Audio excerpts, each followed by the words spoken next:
નમસ્કાર મિત્રો, આપ સૌને જય શ્રી કૃષ્ણ. આજે વાત કરવી છે એવા વિસ્તારોની કે જે વિસ્તારોમાં વાવણી લાયક વરસાદ થયેલ નથી અથવા ખૂબ ઓછો નહિવત વરસાદ થયેલ છે. એટલે કે સમગ્ર કચ્છ, દ્વારકા, પોરબંદરનો દ્વારકા તરફના વિસ્તારો, જામનગર, રાજકોટના જામનગર તરફના વિસ્તારો, મોરબી અને મોરબીને સંલગ્ન સુરેન્દ્રનગરના વિસ્તારો તેમજ ઉત્તર ગુજરાતના મોટાભાગના વિસ્તાર.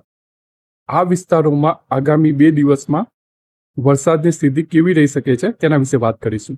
તો હાલમાં જે હવામાન પ્રણાલીઓ છે તે મોટા ભાગે દક્ષિણ ગુજરાત, દક્ષિણ સૌરાષ્ટ્ર અને સંલગ્ન ઉત્તર પૂર્વ અરબ સાગર તરફના વિસ્તારો આસપાસ સક્રિય છે અને એના કારણે મોટા ભાગનો જે વરસાદ છે એ આ વિસ્તારોમાં જોવા મળી રહ્યો છે અને ક્રમશઃ ઉત્તર તરફ જતા વરસાદી ગતિવિધિઓ ઓછી જોવા મળી રહી છે.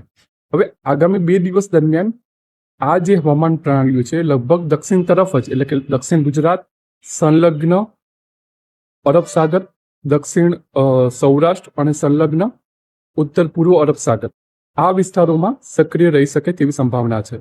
અને એના કારણે જે આપણે આ જે વિસ્તારોની વાત કરી રહ્યા છે કે કચ્છ, ઉત્તર સૌરાષ્ટ્ર, ઉત્તર ગુજરાત આ વિસ્તારોમાં વરસાદી ગતિવિધિઓ મર્યાદિત થઈ શકે છે. એટલે કે આ વિસ્તારોમાં મોટા પાયે ભારે વરસાદ થાય તેવી સંભાવનાઓ જણાઈ રહી નથી, પરંતુ આ વિસ્તારોમાં છૂટા છવાયા હળવા મધ્યમ ક્યાંક ભારે ઝાપટા વરસાદ પડી શકે છે. પણ આમાં એવું થાય કે એક વિસ્તારમાં વરસાદ પડે તો બીજા વિસ્તારો કોરા ધાકો રહી જાય.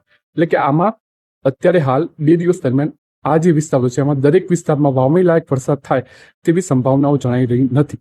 જોકે વાતાવરણીય પરિસ્થિતિઓ અને પરિબળોમાં ફેરફાર થઈ શકે છે. જો કોઈ ફેરફાર હશે તો અપડેટ દ્વારા જણાવવામાં આવશે.